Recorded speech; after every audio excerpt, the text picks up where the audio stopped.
தமிழ்நாட்டுக்கு எதிரான எந்த திட்டத்தையும் எதிர்த்து வெற்றி காண்பதில் திமுக அரசு உறுதியாக உள்ளது. தமிழ்நாட்டில் 7வது முறையாக திமுக ஆட்சியே அமையும் என்று முதலமைச்சர் ஸ்டாலின் உறுதி.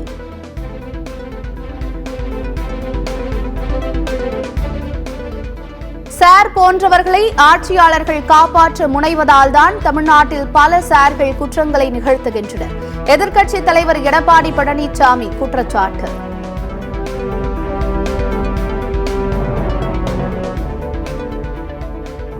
சனாதன தர்மம் குறித்த துணை முதலமைச்சர் உதயநிதி ஸ்டாலினின் பேச்சுக்கு எதிரான மனுக்கள் தள்ளுபடி. வழக்கறிஞர் ஜெகநாத் உள்ளிட்ட 3 தாக்கல் செய்த மனுக்களை தள்ளுபடி செய்து உச்சநீதிமன்றம் உத்தரவு.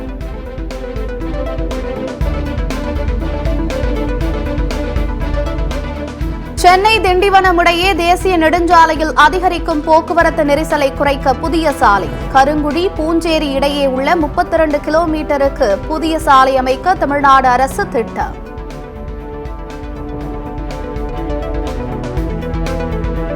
இளைஞர்களையும் தமிழ் சமூகத்தையும் ஏமாற்றியவர் சீமான். பாஜக உறுப்பினராகவே சீமான் மாறிவிட்டதாக கோவையில் திமுக மாணவர் அணி தலைவர் ராஜீவ்காந்தி குற்றச்சாட்டு. வேங்கை வயல் வழக்கில் வன்கொடுமை தடுப்பு சட்டப்பிரிவை ரத்து செய்து நீதித்துறை நடுவர் நீதிமன்றத்திற்கு மாற்ற வேண்டும்.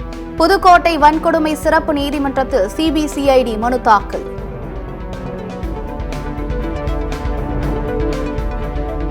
சென்னை உயர்நீதிமன்ற வளாகத்துக்குள் பாதுகாப்பை பலப்படுத்துவது தொடர்பாக பரிந்துரை வழங்க உத்தரவு.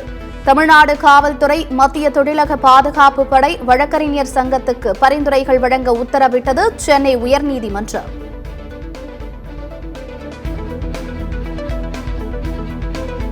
தஞ்சையில் மத்திய இணையமைச்சர் எல் முருகன் முன்னிலையில் பாஜகவினர் வாக்குவாதம். பாஜக மாவட்ட தலைவராக ஜெய் சதீஷ் மீண்டும் நியமிக்கப்பட்டதற்கு எதிர்ப்பு.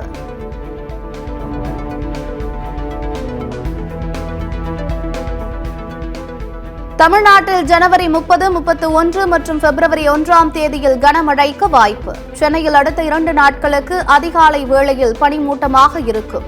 மண்டல வானிலை ஆய்வு மையம் தகவல்.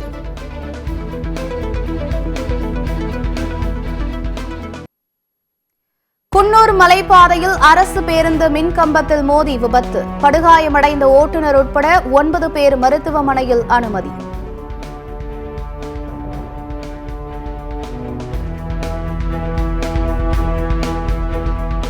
செபி அமைப்பின் தற்போதைய தலைவர் மாதவிக்கு பதவி நீட்டிப்பு இல்லை. செபி தலைவர் பதவிக்கு விண்ணப்பங்கள் வரவேற்கப்படுவதாக மத்திய நிதி அமைச்சகம் அறிவிப்பு.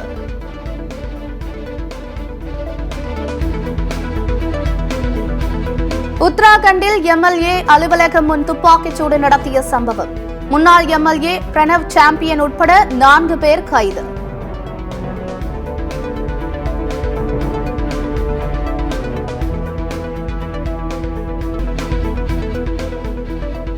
வர்த்தகம் தொடங்கியதிலிருந்தே சரிவுடன் காணப்பட்ட இந்திய பங்குச்சந்தை. மும்பை பங்குச்சந்தை குறியீட்டு எண் சென்செக்ஸ் 824 புள்ளிகள் சரிந்து 73,366 புள்ளிகளானது.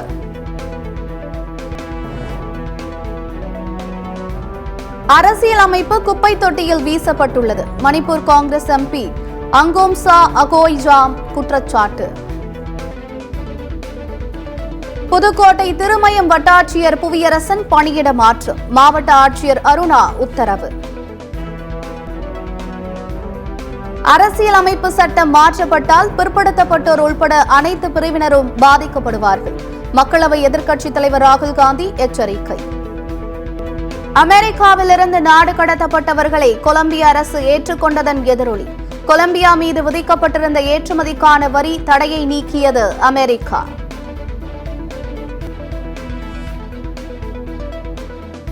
பாகிஸ்தானில் எரிவாயு ஏற்றிச் சென்ற டேங்கர் லாரி வெடித்து விபத்து. 6 பேர் உயிரிழப்பு, 31 பேர் படுகாயம்.